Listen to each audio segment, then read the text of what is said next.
diijabah oleh Allah Subhanahu wa taala. Ala hadhihi niyyah wa li kulli niyyatin shalihah. Al-Fatihah.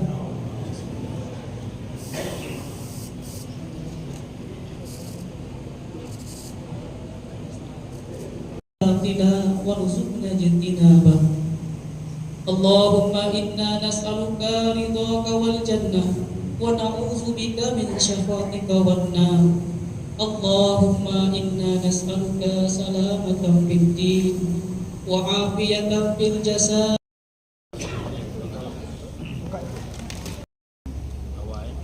Oke, kamera 1 2 3 kali lagi. Kamera 1 2 3 kali lagi Pak. 1 2 3. Pada seluruh rombongan yang berkenan berkunjung di Kepulauan Riau, khususnya Tanjung Pinang. Ya, saya aslinya orang seberang tuh jauh dekat pulau, orang Pulau Penyengat. Ya, alhamdulillah, mudah-mudahan nanti beberapa waktu yang lalu bisa berkunjung melihat keadaan Pulau Penyengat, salah satu pulau bekas pusat pemerintahan kerajaan Johor, Riau, Lingga dan Pahang. Nah, di situ Pulau Penyengat. Nanti kita tengok nanti di sana seperti apa Pulau Penyengat itu. Kemudian juga terima kasih kepada rekan-rekan daripada seluruh pengurus-pengurus datuk-datuk wira yang hadir, juga dari Lembaga Adat Melayu Kabupaten Bintan dan juga Kota Tanjung Pinang yang sudah berkenan bersama-sama kita. Mudah-mudahan pertemuan ini senantiasa Allah ridha dan Allah berikan keberkahan, dan mudah-mudahan nanti acara ini sangat berkembang, kita saling menukar pandangan, menukar pikiran tentang apa yang akan kita bicara, mungkin tentang dialog-dialog budaya dan lain sebagainya. Untuk itu kami mengharapkan terima kasih dan mohon maaf barangkali ada penyambutan kami yang kurang berkenan di hati datuk-datuk sekalian. Mudah-mudahan perkenan ini, permohonan maaf ini disampaikan kepada semuanya. Mudah-mudahan kita senantiasa, hati kita senantiasa terbuka, dan terima kasih atas segala perhatian kita semua. Ya, semoga kita senantiasa dalam keadaan bergembira dan sehat walafiat. Itu saja yang dapat saya sampaikan. Ya, mudah-mudahan kita semua diberikan oleh Allah SWT keberkahan. Terima kasih dari jauh. Terdapat silap dan salah. Bila taufiq, wassalamualaikum warahmatullahi wabarakatuh. Ucapkan terima kasih kepada yang berhormat. Itulah saya nak nyebut nama kan, bila dah berucap dia macam dia panik sikit kan. Saya umumkan sajalah kepada yang berhormat Pak Hanafi Ikram, yang ada sebelah saya ini. Walaupun selalu juga sebab kadang-kadang itu tersasul salah juga kan.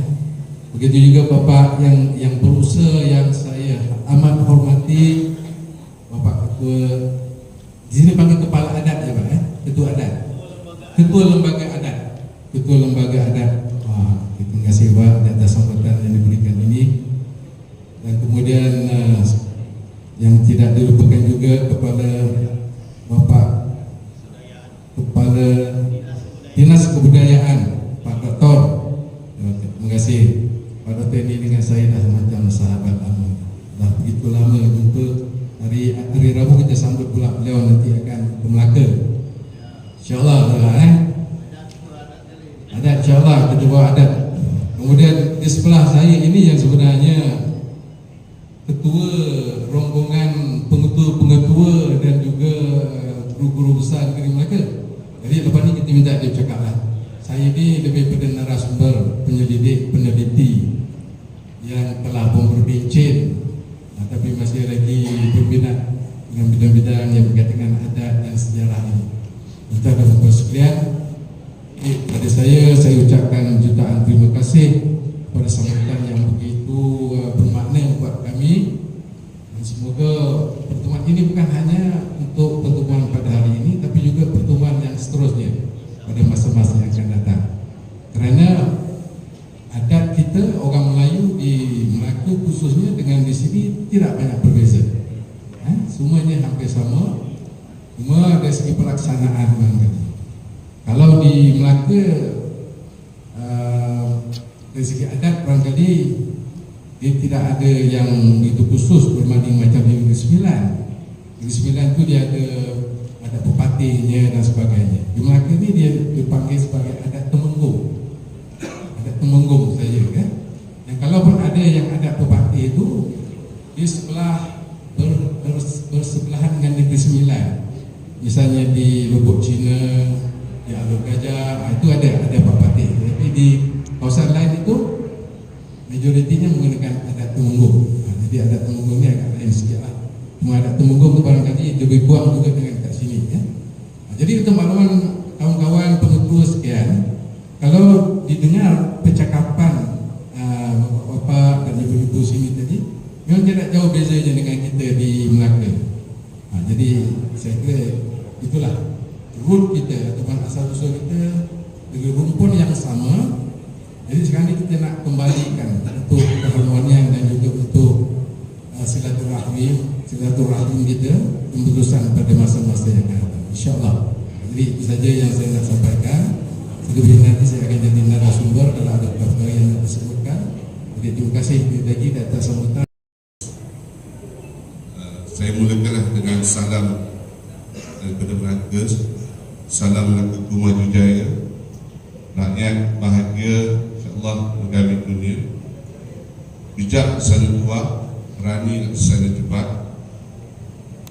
Salam Jabatan Pendidikan di Melaka.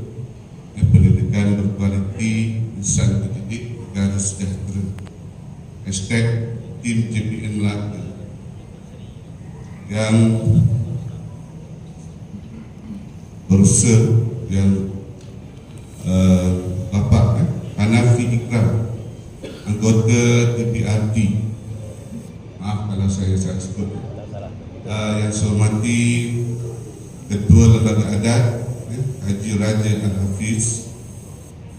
Seterusnya Bapak Dinas Kebudayaan, Bapak Admira Juramadi Islam,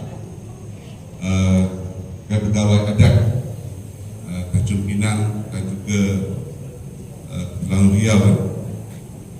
Juga boleh juga saya perkenalkan saya sebagai Encik Ramli bin Abdullah, pengurusi Majlis Pengetua Malaysia Cabangan Negeri Melaka, mewakili rakan-rakan saya. Bersama-sama saya juga Cik Rosmi, mewakili Satuan Guru Besar, yang mana kami seramai 40 orang, 20 orang daripada Majlis Pengetua dan 20 orang daripada Satuan Guru Besar, yang mana selain daripada itu juga selain tuan-tuan bapak-bapak dah dikenalkan dengan Profesor Datuk Dr. Taib, juga saya ingin perkenalkan juga lah rakan-rakan kita yang lain yang bersama-sama daripada Melaka, Bapak Kamarul yang mewakili Kerajaan Negeri Melaka, kita punya bekas pengarah pendidikan Negeri Melaka, Bapak Haji Ghazali, baru bersara dalam beberapa bulan dan sekarang menjawat jawatan sebagai penasihat pendidikan kepada Ketua Menteri Melaka. Jadi dia pun bersama-sama dengan kita. Jadi alhamdulillah saya sebagai wakil daripada Majlis Pengetua dan juga Guru Besar, lebih dahulu ingin mengucapkan ribuan terima kasih, jutaan terima kasih kepada sambutan yang bagi saya kita tidak jangka.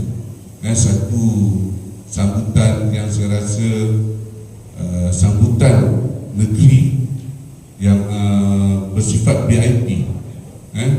Seingat saya belum lagi tempat-tempat lawatan yang saya hadiri yang beri sambutan yang begitu besar. Jadi bagi pihak rakan-rakan semua, saya ingin mengucapkan jutaan terima kasih kerana sambutan ini.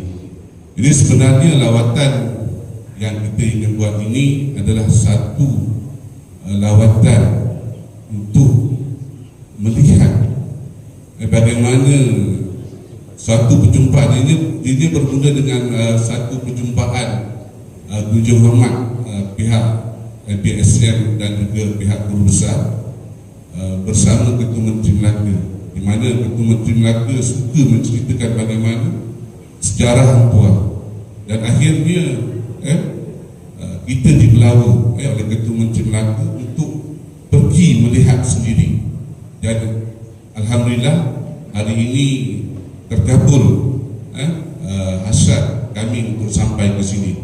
Jadi juga saya nak ucapkan terima kasih kepada Ketua Menteri Melaka yang telah memberi ruang dan peluang kepada kami untuk melihat sendiri bekas ataupun sejarah-sejarah tinggalan kehebatan Kesultanan Melayu Melaka yang bertaraf dunia. Dan itu sebablah dia ingin melihat wakil-wakil ini membawa sendiri harapan apa yang akan dilihat di sini dibawa kepada anak-anak murid, pelajar-pelajar di Melaka nanti, disebar luaskan bagaimana Melaka ini adalah sebuah kerajaan Melayu yang begitu besar, yang begitu agung dan sangat dihormati di seluruh dunia. Jadi bagi pihak kami sekali lagi mengucapkan ribuan dan juga jutaan terima kasih kerana peluang ini kita dapat secara terus mendapat input daripada malahan tadi ada keturunan Hang Tuah, siapa tadi, Hang Amin Atul Amin, jadi memang inilah yang kita nak kan, daripada sumber utama yang menjadi keutamaan kami. Jadi insya-Allah selain daripada itu juga kita ingin melihat bagaimana rakan-rakan kita sependidikan, iaitu sekolah-sekolah yang ada di Tanjung Pinang ini ataupun di Kepulauan Bintan ini, mungkin ada yang perkara baik yang boleh kita bawa kembali ke negeri Melaka untuk dijadikan proses pembelajaran yang lebih baik. Jadi insya-Allah selain daripada itu kita nak melihat juga sejarah bersama bagaimana kehebatan Kesultanan Melayu Melaka ini yang ada di sini, seperti yang dicakapkan tadi, sejarah pemerintahan Riau Lingga bertempat di sini. Jadi alhamdulillah saya sangat-sangat berterima kasih sekali lagi kepada usaha-usaha yang dibuat oleh pihak di sini untuk membantu kami mengenali lebih lanjut sejarah Kesultanan Melayu Melaka. Jadi saya ingat saja sebab depannya kita mungkin akan diterangkan lagi lebih detail. Jadi saya mengucapkan terima kasih. Assalamualaikum warahmatullahi wabarakatuh. 1984 ijazah sarjana sosiologi pada tahun 1991 dan ijazah doktor falsafah ini filsafat ya profesor, PhD ya dalam bidang sosiologi bandar pada tahun 1997 dari University Malaya.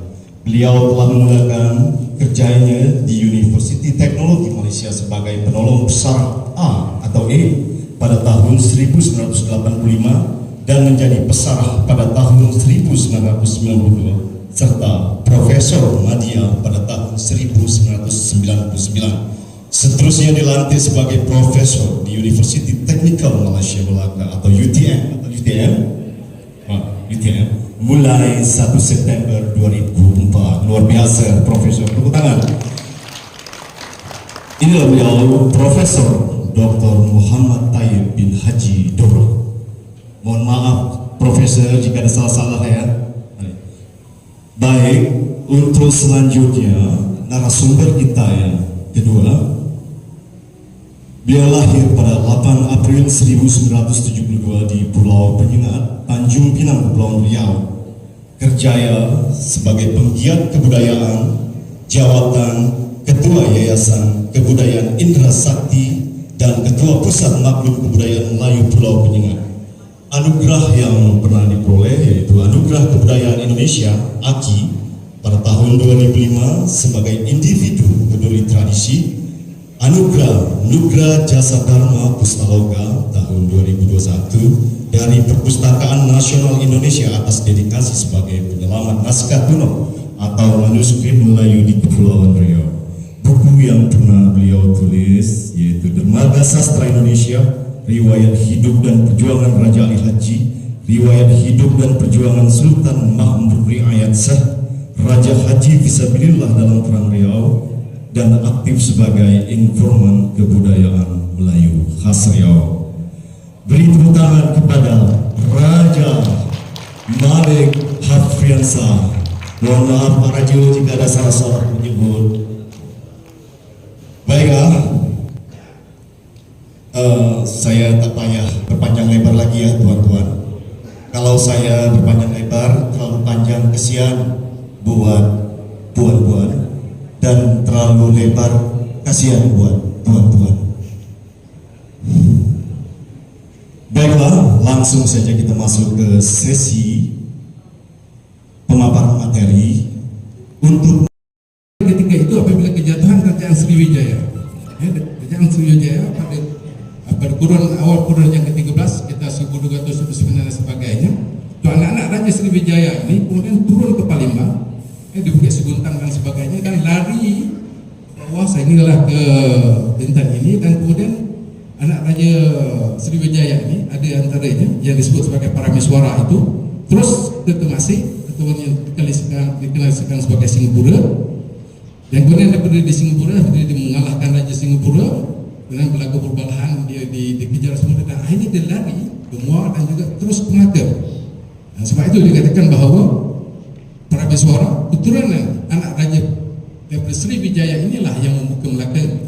Ada dua versi mengatakan pada satu versi mengatakan sekitar 1260-an, tapi yang banyak sejarah mengatakan sekarang ini adalah sekitar 1400 bermulanya kerajaan Melayu Melaka. Jadi ada dua versi. Saya tak nak kata yang satu betul dan satu yang tak betul dan sebagainya. Nak kata tentang kewujudan kerajaan Melayu Melaka itu. Jadi kalau kita nak lihat kenapa wujudnya perkaitan itu kerajaan Melayu Melaka, daripada Parameswaranya, Iskandarnya, kemudian turun pada Muzaffar Shah, Alauddin dan kita sejarah mengatakan ada 9 raja Melaka, 9 sultan Melaka, bermula dengan Parameswara dan kemudian berakhir dengan Sultan Mahmud, Sultan Mahmud yang kemudian mangkat di Kembang. Jadi kita tengok macam mana dari segi prosesnya. Apabila Portugis menyerang Melaka pada 1511 dan Sultan Mahmud bergundur, kita tak kata Sultan Mahmud kalah, dia bergundur. Orang Melayu ni kerajaannya ialah raja. Di mana ada raja, di situ ada kerajaan. Jadi Portugis sebenarnya tidak pernah dapat mengalahkan Melaka. Dia hanya dapat mengalahkan kota-kota yang dibina oleh Raja Melaka. Kalau sekiranya dia dapat tawan Raja Melaka, Sultan Mahmud atau bunuh atau colik dan sebagainya, maka bermakna di situ berakhirnya kerajaan Melayu Melaka. Tetapi sehingga ke hari ini kita tahu kan, Portugis tidak pernah dapat menawan dan mengalahkan atau membunuh Melaka. Jadi maknanya Portugis tidak pernah dapat mengalahkan Melaka ini.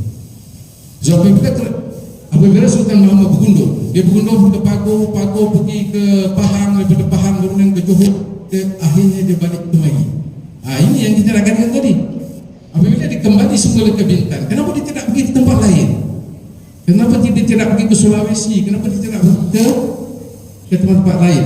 Kerana tempat tumpah darahnya. Di sini adalah bermulanya gajah-gajah daripada Melaka itu. Jadi kita nampak satu budaya, dari segi perkembangan budaya, dari segi pertalian budaya masyarakat Melayu itu tadi memang telah terjadi melalui gajah-gajahnya. So dia kembali ke sini, kemudian membina kerajaan di Kopak. Portugis mengalahkan pada tahun 1526 dan kemudian sudah bergundur daripada 1526 lari atau bergundur sehingga ke Kampar dan meninggal dunia di Kampar. Jadi di situ menunjukkan kenapa dia balik kemari. Ini seolah-olah sebagai orang apa kata di mana tempat nak hingga punya bangau kalau tidak di atas belakang ke bawah ataupun di sawah, nanti kembali ke tanah tumpah darah dia. Jadi di sini menunjukkan bahawa hubungan Melaka dengan Bintan ini memang begitu erat. Sebab itu gajinya mulai kembali. Kemudian saya nak sebutkan sedikit masa yang ada ini tentang Hang Tuah. Bagaimana wujudnya pertalian? Dalam sejarah mengatakan Hang Tuah ini lahir di Melaka, dibesarkan di Melaka dan sebagainya.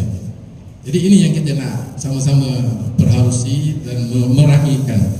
Mengikut penelitian kita sekarang, kita dapati, sebab saya berpegang kepada hikayat Hang Tuah. Hikayat Hang Tuah ini yang paling tua tuan-tuan dan puan sekalian ialah pada tahun 1758. Yang kami temui asalnya di Leiden University 1758, yang paling tua, tidak ada nama pengarang disebut tentang Hang Tuah. Kemudian dia ada suatu tulisan Latin yang ditulis oleh Raja Ali Haji. Itu Tuan Sri Lan Raja Haji ada waris dekat sini marah. Bagi dia tersentuh pula tu. Narasumber yang kedua-dua lagi. Tuan Sri Lanang. Tuan Sri Lanang dari segi cerita sejarahnya Tuan Sri Lanang itu dia berbeza dengan hikayat Hang Tuah. Jadi penelitian kami, kita menggunakan hikayat Hang Tuah itu sebagai sandaran untuk mengkaji tentang Hang Tuah. Okay? Jadi Hang Tuah tuan-tuan, saya baca dalam buku hikayat Hang Tuah itu menyebut Hang Tuah bapaknya Hang Mahmud, ibunya Dang Madawati. Maka tersebutlah kisah Hang Tuah, bapaknya di Sungai Duyung, lahir di Sungai Duyung. Jadi kita dalam keadaan moden pada gini, kita explore ni Sungai Duyung ni kat mana ni? Kalau ikut dulu kan sungai di Melaka, tapi di Melaka ialah Kampung Duyung. Kampung Duyung. Jadi kita explore lagi Kampung Duyung. Kemudian kita cari lagi dalam Google ke mana? Tidak ada. Kalau ada pun di Batam tu jalan Duyung. Batam. Tak ada Sungai Duyung. Kemudian kita pergi ke Terengganu. Kita tengok tu di Terengganu ada Pulau Duyung. Tempat dulu duyung-duyung banyak yang ada situ. Wallahualam. Tak ada disebut Sungai Duyung. Kerana disebut Pulau Singket. Pulau Singket ada disebut Sungai Duyung.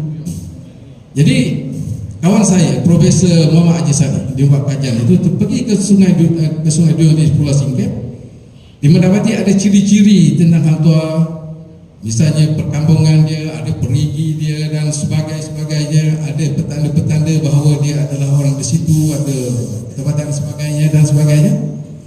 Maka kita beranggapan antara 3-4 tempat ini, maka Sungai Duyung Pulau Singket betul lah tempat lahir dia. Okey. Kemudian satu lagi ciri yang nak menguatkan bahawa Hang Tuah itu lahir di situ. Disebutkan dalam hikayat Hang Tuah itu, pada ketika umur 10 tahun, maka Hang Mahmud berkata kepada istrinya Dang Madawati, apa kata kita ke Bintan mencari taraf hidup yang lebih baik, terutama sekali anak kita, untuk anak kita Hang Tuah. Sebab Hang Tuah tuan-tuan, ketika Mbak sedang mengandungkan dia, ada satu orang tua lalu kat rumah dia dan menegur. Dia kata, wah, betul kau mengandungkan anaknya ini. Sebab itu betul, bukan tu tegur, kata lenyap mengandungkan anaknya ini. Jadi itu nama Hang Tuah.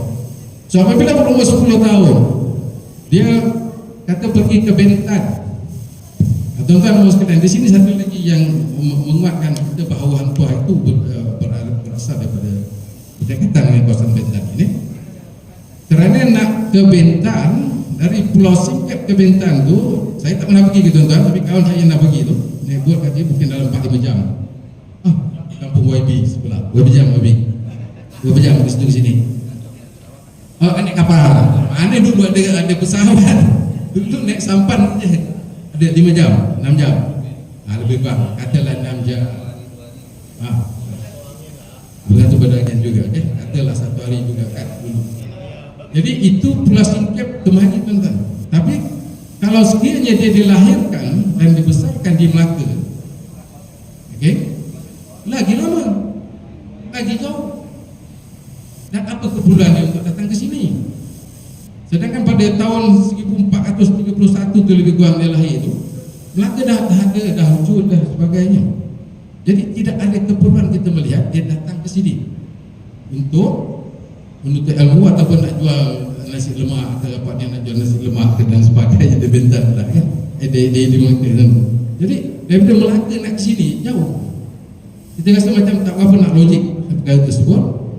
Maka kita menolak andaian bahawa dia lahir dan dibesarkan di Melaka. Sebaliknya dia memang lahir Pulau Singkep, umur 10 tahun datang ke sini, kemudian ikut mak bapak dia berniaga dan sebagainya, lalu terus membesar di sini. Dan kemudian satu lagi dalam hikayat hantar juga ada disebut kelima-lima orang dia ni, hantar dan sahabat-sahabat yang lain sering bermain-main di Singapura masa tu kita masih.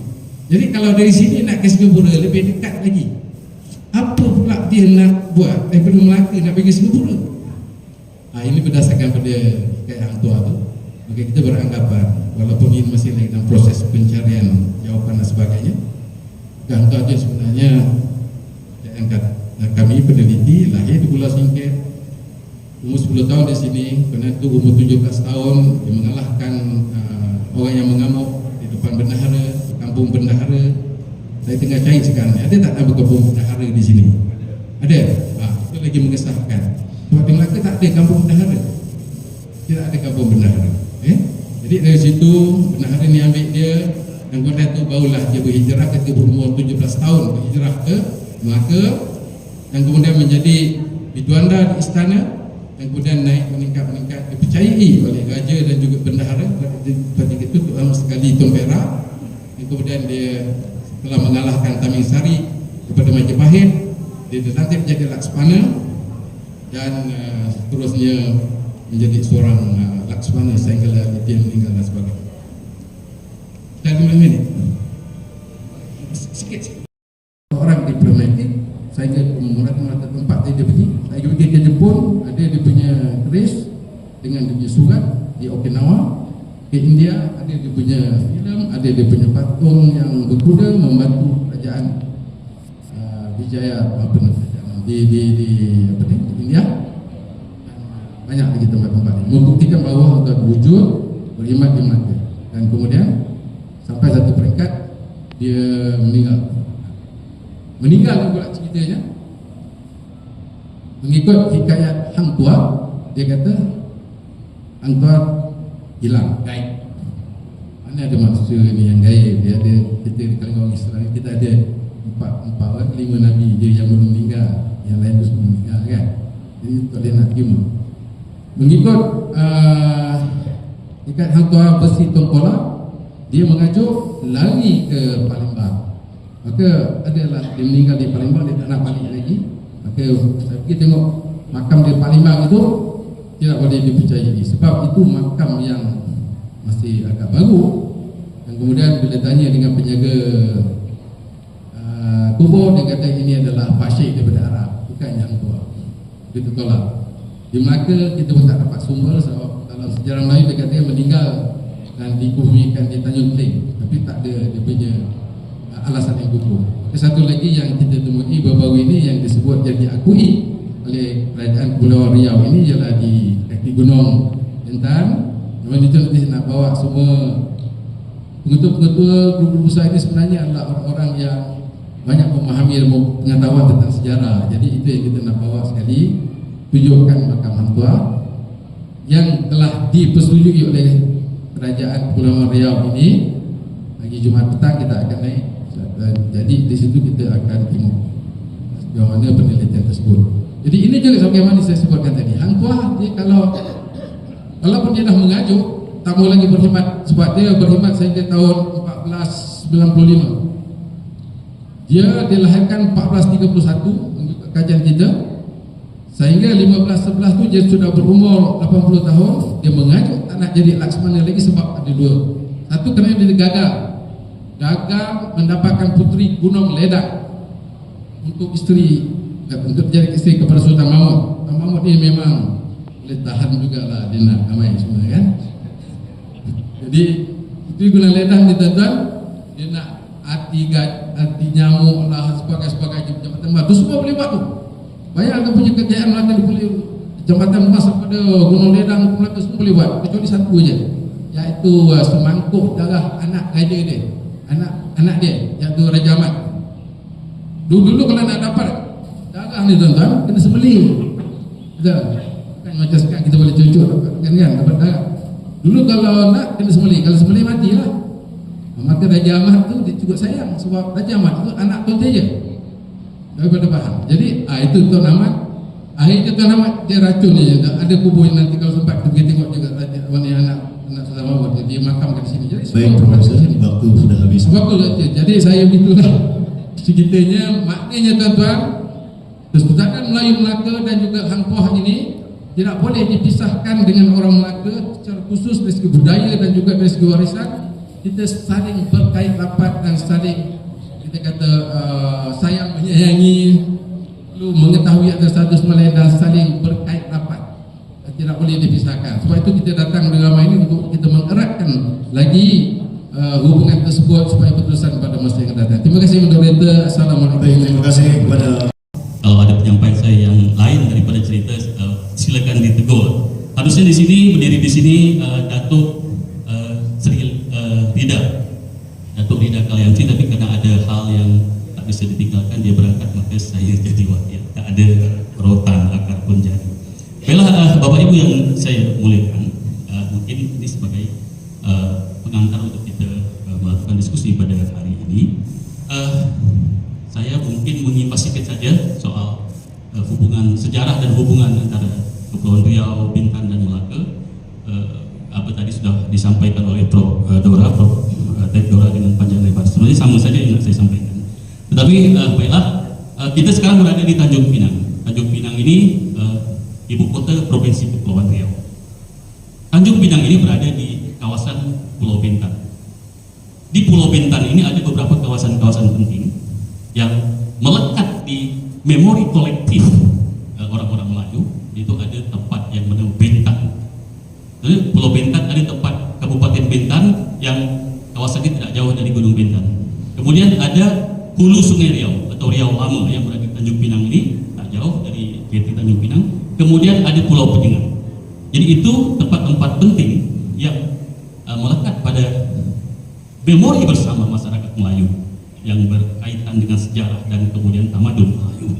Baiklah, di sini dulu pernah ada kerajaan. Kerajaan itu, nama kerajaan itu, di mana tempat kedudukan pusat kerajaannya. Misalnya ketika pusat kerajaan itu berada di Johor, nama kerajaannya Johor Riau. Kemudian sempat pindah ke Riau, namanya Riau, Lingga, Johor dan Pahang. Kemudian pindah ke Lingga, namanya Lingga Riau dan terakhir Riau Lingga. Wilayah kerajaan, saya sebutnya kerajaan Riau sajalah ya, supaya senang kita dapat. Wilayah kerajaan Riau pernah berpusat di Tanjung Pinang, kemudian pindah ke Lingga, terakhir di Pulau Penyengat.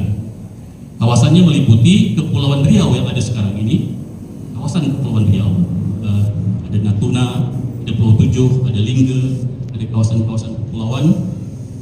Perjanjian itu membelah kebutuhan kerajaan Riau tadi. Singapura, Johor, Pahang masuk wilayah British, Singapura, Inggris, Riau, Lingga, dan pulau-pulau yang dari Pulau Tujuh masuk ke di bawah administrasi Belanda. Itu mulai terpisahnya kawasan ini dengan beberapa tempat kawasan-kawasan yang ada di Singapura, di Johor dan Pahang. Itu Traktat London, Treaty of London. Kerajaan Riau ini adalah penerus daripada kerajaan Johor. Kerajaan Johor penerus daripada kerajaan Melaka. Jadi disampaikan oleh Prof. Dora. Kalau kita runut perjalanan sejarahnya, mulai dari Bukit Siguntang, Palembang, Mahamelu, sisa-sisa bangsawan Sriwijaya mencari satu kawasan baru untuk dijadikan negeri. Maka mereka melakukan perpindahan, eksodus secara besar-besaran dari Bukit Siguntang, Palembang. Nah, dalam narasi-narasi sejarah yang sering disampaikan orang, kadang-kadang peran Bintan ini tertinggal. Ada yang mengatakan bahwa dari Bukit Siguntang mereka langsung ke Singapura. Tetapi ada sumber lain juga memori kolektif masyarakat di sini katakan bahwa dari Bukit Siguntang mereka ke Bintan. Maka tersebutlah nama-nama yang kita kenal dalam teks-teks sejarah Melayu. Demang Lebar Daun, Wan Empuk, Wan Malini, kemudian ada Sang Nila Utama, Krishna Pandeta, Nila Pahlawan itu. Dan kalau Bapak Ibu hadirin yang saya muliakan pergi berziarah besok ke Bintan Bukit Batu, di situ ada kubur makam lama di atas bukit. Di situ ada makam yang menurut kepercayaan penduduk di Pulau Bintan itu ada makam Wan Empuk, ada Wan Malini, ada Permaisuri Bintan dan sebagainya. Itulah jejak yang ada yang membuktikan bahwa perjalanan dari Bukit Siguntang Palembang itu singgah ke Bintan dulu. Bahkan ada cerita yang berkembang kemudian Sang Nila Utama dinikahkan dengan Wan Sri Beni. Nah, jadi anak-anak turun mereka lah yang kemudian menjadi penguasa-penguasa di tanah Melayu. Itu saya buat catatan takut salah pula. Oke,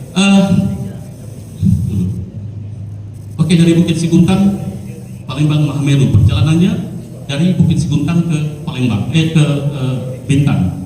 Dari Bintan kemudian berpindah pula ke Tumasik atau Singapura Purba. Dari Singapura Purba Tumasik pindah ke Melaka. Melaka sampai 1511. Saya tak panjangkan sejarah Melaka karena orang Melaka yang paling tahu. Sampai 1511 Melaka diserang Portugis. Kemudian kebesaran Melaka itu dipindah pula, diteruskan oleh Johor dan terakhir pindah pula lagi ke Riau. Itulah perjalanan sejarah kerajaan Riau yang pernah berpusat di Tanjung Pinang, pernah berpusat di Pulau Penyengat dan Lingga. Perjalanannya mulai dari Bukit Siguntang sampai akhirnya balik lagi ke Riau ini. Kemudian ada cerita yang kemudian menghubungkan peran atau relasi antara Melaka dan Bintan. Misalnya tadi sudah disampaikan oleh Prof. Tedora, ada cerita tentang Hang Tuah. Kemudian ada makam Hang Tuah di Bintan. Perkara ini memang ingin saya sampaikan beberapa hal, bahwa misalnya saya kecil-kecil dulu di Penyengat, kalau orang menyebut Sungai Duyung itu si mana Sungai Duyung itu di Bintan, itu cakap orang tua, walaupun kami tak tahu di mana letaknya Sungai Duyung itu memori yang diturunkan oleh orang-orang tua. Kemudian kalau menyebut Hang Tuah itu tidak akan dipisahkan dari perkataan tempat yang namanya Bintan. Itu memori kolektif. Tetapi tentang Hang Tuah, keberadaan makam Hang Tuah itu memang agak informasi yang sangat sulit kita dapatkan. Karena apa? Karena kebiasaan orang-orang Bintan tidak sama dengan kebiasaan orang-orang Pulau Penyengat, tidak sama dengan kebiasaan orang-orang Lingga, di mana maklumat itu, di mana informasi itu sangat terbuka. Tradisi tulis, tradisi lisan itu luar biasa dilakukan di Pulau Penyengat dan di Lingga, tapi tidak dengan Bintan. Bintan dia biasa orang-orang tua menyembunyikan cerita-cerita itu. Kalau bukan saudara mara, bukan anak cucu, takkan tak dia cerita. Bahkan katanya Pantang menyebut nama tokoh itu. Makanya ada misalnya gelar-gelaran orang lama yang diminta itu bisa disebut dengan Tok Hile, Tok Kelahon, kemudian Tok Bujuk, kemudian ada Tok Bintan, ada Tok Batu. Kita tidak tahu, kita harus melakukan riset dan penelitian apakah di antara nama-nama yang dipanggil Tok itu mudah-mudahan di situ ada tokoh Hang Tuah yang disembunyikan itu. Dulu kalau ditanya dengan tua-tua, Hang Tuah pernah di Bintan, tapi di mana kubur dia? Tak ada dia jawab. Saya dari kecil lah dibawa orang tua ke Bintan. Kebiasaan yang tertutup itulah yang kemudian agak susah kita ingin menelusuri. Barulah 10 tahun terakhir ini informasi itu baru terbuka. Mungkin karena Asim, Amin dan kemudian dibantu oleh kawan-kawan lain sudah mulai sadar bahwa informasi itu tak boleh disimpan. Walaupun mereka melanggar pantang orang Bintan. Tak apalah melanggar pantang, yang penting pantang itu untuk kebaikan, untuk pengetahuan, untuk sejarah dan sebagainya. Baru 10 tahun terakhir ini mereka membuka cerita bahwa itu adalah makam Hang Tuah yang ada di Sungai Duyung. Nah, tapi itu mestilah kita buktikan, mesti kita cari informasi sedalam-dalamnya. Beberapa waktu lalu saya hampir lain nih, pura-pura aja sebenarnya. Saya bantah, tapi bantahan saya itu sebenarnya adalah untuk memacu orang ini untuk mencari bukti yang lebih otentik. Mari kita bicara soal Hang Tuah berdasarkan bukti, berdasarkan sumber rujukan yang sahih, sehingga itu pembicaraan itu boleh dibawa ke wilayah-wilayah akademik misalnya yang lebih itulah seperti itu. Jadi ya kita berusaha, Asim, Amin, kumpulkan informasi sebanyak-banyak mungkin melalui cerita-cerita. Saya akan coba bantu melalui tek-tek sejarah, kumpulan manuskrip naskah kuno yang ada di mana-mana lah, itu kita akan coba cari. Dan tentunya kerja seperti ini perlu bantuan orang lain, perlu dukungan, sokongan. Yang penting lagi adalah semangat yang kemudian diberikan, disampaikan oleh kawan-kawan dari Melaka itu. Bersama-samalah kita mencari bukti seperti itu, sehingga cerita-cerita Hang Tuah kaitannya dengan Melaka, Bintan dan sebagainya itu menjadi cerita yang ilmiah seperti itu. Kita kumpulkan bukti-bukti seperti itu. Baik, waktu sudah habis. Habis. Terima kasih. Sampai tak dapat cerita panjang karena waktu habis. Jadi saya ucapkan terima kasih. Tutup dengan pantun. Saya betul. Ini pantun ini dah pernah saya sampaikan kepada Otak Dora, Tanjung Pinang parit pemutus, jalan menuju ke Riau Lama. Jalinan muhibah janganlah putus, kalau dapat dia lama. Satu lagi, ada Bintan, ada Daik, Melaka negeri yang makmur. Kalau ada kesan yang baik, menjadi ingatan seumur-umur. Terima kasih. Assalamualaikum warahmatullahi wabarakatuh. Pada narasumber kita yang kedua, terima kasih buat Bapak Raja Malik yang sudah memberikan bagaimana gambaran deskripsi atau konstelasi mengenai sejarah hubungan antara Malaka dan Bintan. Sayangnya waktu kita memang sangat singkat. Seharusnya di pagi hari kita membahas ini ya. Jadi secara detail mengenai bagaimana tuh terjadinya sebuah sejarah. Karena dalam filsafat sejarah adalah filsafat itu harus diterapkan secara ilmiah. Mitologi itu hanya sebuah gambaran untuk menjelaskan secara makhum khalafah kayak gitu, inverse logisnya. Kira-kira seperti itu. Dan kami mengapresiasi sekali bagaimanapun dengan pihak Malaka yang sudah melakukan kajian dan penelitian-penelitian. Semoga nanti bisa memberikan sumber yang valid agar Hang Tuah ini bukan hanya sebagai tokoh legenda atau fiksi maupun fiktif lagi. Ini bisa menjadi tokoh yang sifatnya faktual dengan bukti-bukti ilmiah. Amin ya rabbal alamin. Baik, sebelum kita masuk ke dalam sesi penutupan, mungkin ada tanya jawab, namun kita buka satu termin saja ya, izin Dato-Dato ya. Satu termin itu untuk mungkin 2 penanya saja, karena waktu pun sebentar lagi semua sudah masuk waktu maghrib. Saya persilakan kepada audiens. Oke, langsung dari LAM saja. Oke, perwakilan dari LAM 1, perwakilan Datuk 1. Oke, biar adil ya kita semua ya. Oke, 3 berarti dari Malaysia 1. Oke, ada yang dari Malaka? Oke, Cik Adi ini 1. Oke, silakan. Cik Adi yang terakhir aja. Saya yakin dengan Cik Adi pasti memiliki quality dari question nanti, oke? Oke, Dato' silakan. Terima kasih. Assalamualaikum warahmatullahi wabarakatuh. Waalaikumsalam. Yang saya hormati, memang tadi yang Prof sampaikan itu merujuk pada bukti-bukti asing dari Jepun, dari India, dari Spanyol, dari Leiden gitu tadi kan. Ada juga yang disampaikan sebagian dari Datuk Raja Malik tadi dari sumber tradisional, historiografi tradisional. Memang kedua ini susah mau didekatkan gitu. Sumbernya memang harus diuji dengan pisau analisa yang tajam sekali gitu. Jadi susah. Tapi yang saya nak tanya, sehubungan dengan hampir setiap hari di Radio Tanjung Pinang, orang Tanjung Pinang menyebut RRI, Radio Republik Indonesia Tanjung Pinang. Ini bukan Hang Tuah, tapi penting. Mumpung kebetulan ada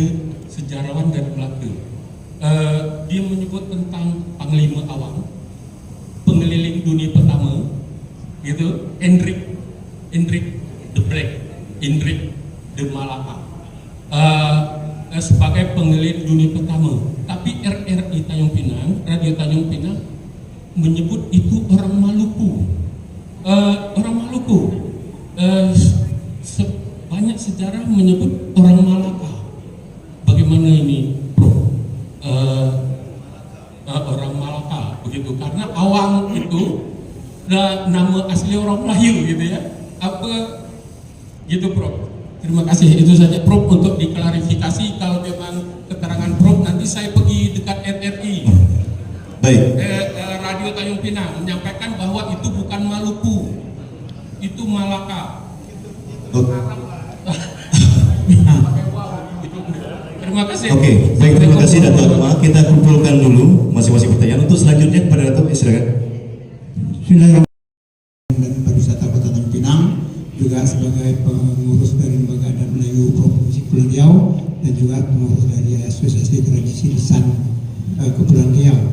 Pada kesempatan yang berbagi ini kami ingin sampaikan untuk Prof bahwasanya kedekatan antara Melaka dengan Tanjung Pinang itu dekat sekali, Prof. Jadi kami punya keinginan untuk menjadikan hubungan itu sangat erat sehingga banyak sekali kunjungan-kunjungan orang dari Melaka ke Tanjung Pinang. Jadi kalau nak nyampe ke Tanjung Pinang berarti balik kampung, itulah istilahnya. Jadi sekarang kami juga sebagai pengurus adat Lembaga Adat Melayu ini, kami di gedung ini gedung baru. Kami punya ruangan di bawah itu ada ruang perpustakaan dan ruang galeri. Nah, galeri kami itu kosong. Kalau orang Melaka pergi sini nak tengok galeri kosong. Jadi kalau dapat kepada Dato' Wira Setia Utama Dramadi mungkin bisa mendekatkan antara Melaka dengan Tanjung Pinang ini untuk membuat galeri di bawah itu. Jadi nanti ada galeri dari Melaka, dari Bukit Siguntang sampai Melaka sampai Tanjung Pinang lagi. Nanti itu ada cerita itu. Jadi itu akan mendekatkan lagi antara Melaka dengan Tanjung Pinang sebagai sebuah kota kembar nanti. Jadi itu kami berharap dapat diteruskan ini, karena mengingat atau Wira ke Melaka juga mungkin dapat menambah agenda bahwa nanti kita bicarakan kita akan buat galeri Melaka di bawah sini dengan Tanjung Pinang itu. Sebab dulu Melaka punya galeri Pak, atau museum, di museum kami ada galeri Melaka dulu. Jadi hampir setahun galeri Melaka itu hidup di Museum Kota Tanjung Pinang. Itu zaman-zaman untuk Wira Juramadi. Baik, itu cukup ya. Jadi kami mohon agar ini dapat diteruskan oleh Dato' Wira. Terima kasih. Baik, terima kasih Dato'. Tentang pantang bagi orang-orang menceritakan tentang hang tuah. Kita difahamkan pada zaman dahulu jika keturunan ni, maksudnya jika sesuatu individu itu melakukan kesalahan ataupun sebagainya, dia kira satu keturunan akan dihukum. Jadi adakah pantang tersebut kerana bimbang keturunan hang tuah akan dikenakan hukuman, ataupun mungkin ada pihak-pihak yang ingin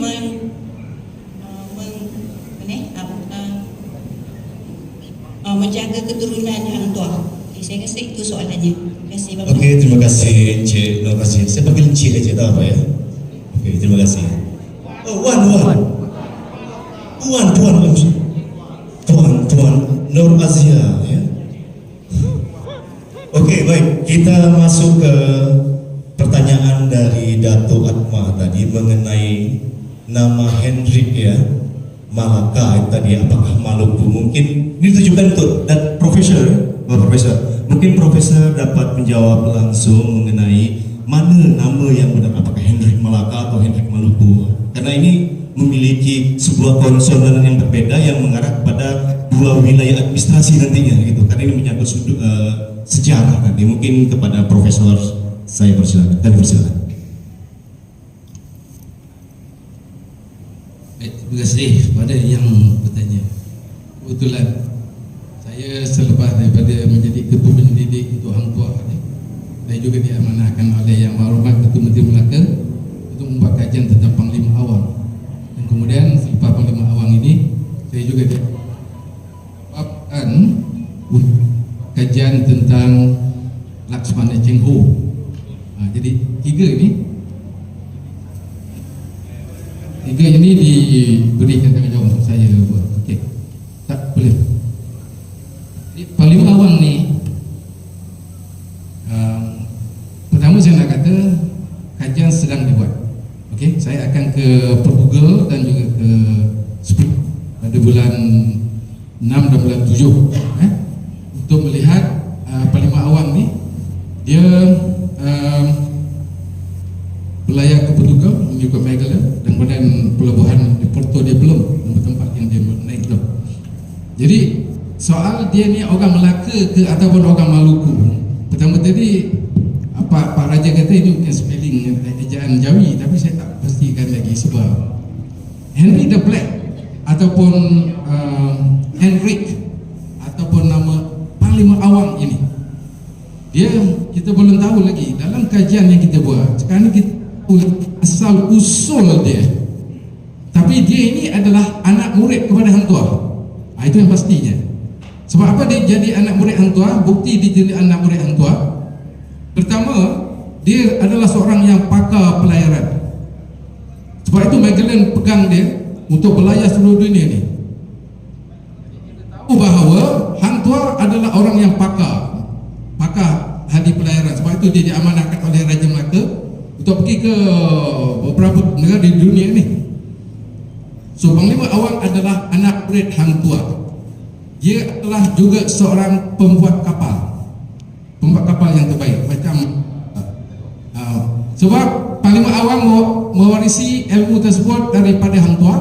Hang Tuah mewarisi jabatan buat kapal itu daripada bapa dia. Bapa dia ni dia adalah pembuat kapal, pembuat perahu. Sebab itulah juga Panglima Nadim adalah seorang pembuat kapal. Panglima Nadim itu adalah dan juga menantu kepada Hang Tuah dan juga anak Hang Jebat. Jadi saya tak boleh nak kata dia ni Panglima Awang ini orang Melaka ataupun orang Maluku. Penyelidikan saya yang dijangka berakhir pada akhir tahun ini. Cuma tadi saya kata Melaka sebab dia anak murid Hang Tuah. Dia ditawan pada 1511 dibawa ke Gul, dan kemudian apabila dia mengikuti Magellan sampai ke Pulau Sibu-Sibu di Filipina, Magellan tetapi Panglima Awang ni tak ada dapat dikesan sama ada dia ni balik ke Maluku ataupun dia balik ke Melaka. Tetapi kajian kita di Sepanyol kita tengok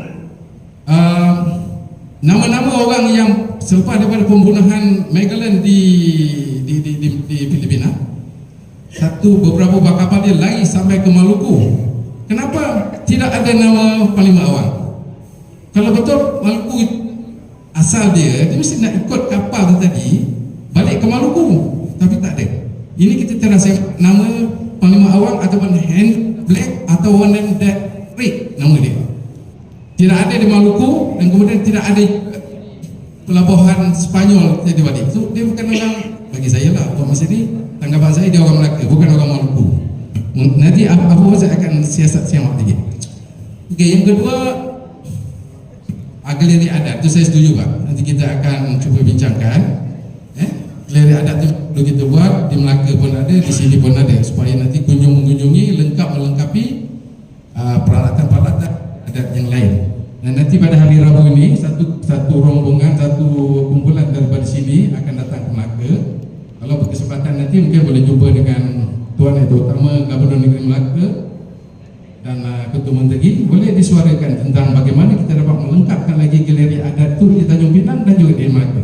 Itu saya setuju, supaya kita dapat memperkayakan dan dapat diwariskan kepada anak cucu kita yang lain. Itu saja, terima kasih. Baik, beri tepuk tangan kepada Profesor. Tapi sebenarnya itu adalah lebih daripada sikap orang Bintan berkaitan dengan cerita-cerita masa lalu. Masyarakatnya begitu. Itu tidak hanya berkaitan dengan Hang Tuah, tetapi misalnya ada keturunan Laksmana Bintang, Raja Anda, kemudian ada keturunan macam-macam lah, ramai keturunan yang ada di Bintan itu pun sama, ceritanya banyak ditutup-tutupi. Itu kenapa? Mungkin berkaitan dengan pola kehidupan masyarakat itu. Bintan adalah tempat yang lama ditinggalkan oleh penguasa, sehingga kegiatan-kegiatan intelektual, kegiatan-kegiatan maklumat informasi itu boleh dikatakan sangat minim di situ. Saya punya pengalaman yang agak lain lah, misalnya ada orang punya apa misalnya, punya simpanan naskah lama, manuskrip, dia bilang punya manuskrip, punya kitab-kitab. Nak tengok itu susah, nak kita buka susah. Akhirnya oke lah, sepakat potong ayam, diminta potong kambing, itu seperti itu. Oke, setelah itu dibungkus dengan entah berapa banyak kain kuning. Setelah dibuka, ini kitab Dandan Setia yang dicetak Singapura tahun 50. Begitu. Jadi kegiatan-kegiatan intelektual yang tidak berjalan di situ. Tradisi tulis, tradisi maklumat informasi yang kurang berjalan dengan baik. Itu yang terjadi di Bintan, sehingga kita agak sulit untuk mendapatkan maklumat-maklumat yang memadai, terutama juga yang berhubungan dengan Hang Tuah. Terima kasih. Baik, terima kasih Bapak Raja Malik. Udah cukup jelasin mungkin Puan ya. Mungkin sesuai dengan buku yang ditulis oleh Stephen Covey, di mana pada zaman dulu itu manusia itu lebih menjelaskan dengan bukan infrastrukturis. Jadi penyampaian dengan menggunakan teknik-teknik yang namanya suatu penjelasan secara simulasi, di mana cara menangkapnya orang-orang lebih menggunakan penjelasan secara sastra, mantra, dan mungkin jampi. Mungkin kira-kira seperti itu Puan ya. Sudah cukup jelas ya. Baik, mengingat waktu kita sudah habis, pertama-tama juga saya ucapkan terima kasih kepada kedua narasumber. Semoga menjadi amal jariah dan selalu diberkahi dan dirahmati oleh Allah. Semoga kita semua sehat selalu dan tentunya bermanfaat atas pemaparan-pemaparan yang telah disampaikan. Standby. 1, 2, 3.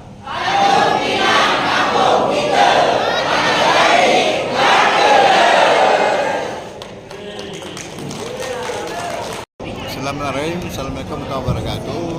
Alhamdulillah pada hari ini, hari Kamis ya, tanggal 8 Mei 2025, kita sudah menerima kunjungan daripada saudara-saudara kita dari Melaka yang terdiri dari 4 kepala sekolah, baik sekolah rendah maupun tingkat SMK. Jumlahnya sekitar 50 orang. Adapun tujuan mereka datang ke sini adalah untuk menelusuri atau mempelajari atau meninjau langsung mengenai jejak-jejak sejarah Hang Tuah. Karena kita tahu ya, antara Kepri ya dan Melaka itu merupakan satu kerajaan, satu empire. Karena Hang Tuah inilah sebagai nomor satu atau sebagai perekat hubungan antara Kepri dan Melaka. Jadi Melaka sangat percaya bahwa Hang Tuah itu dilahirkan di Sungadium Dabu Singkep, dibesarkan di Bintan dan mengabdi di Melaka.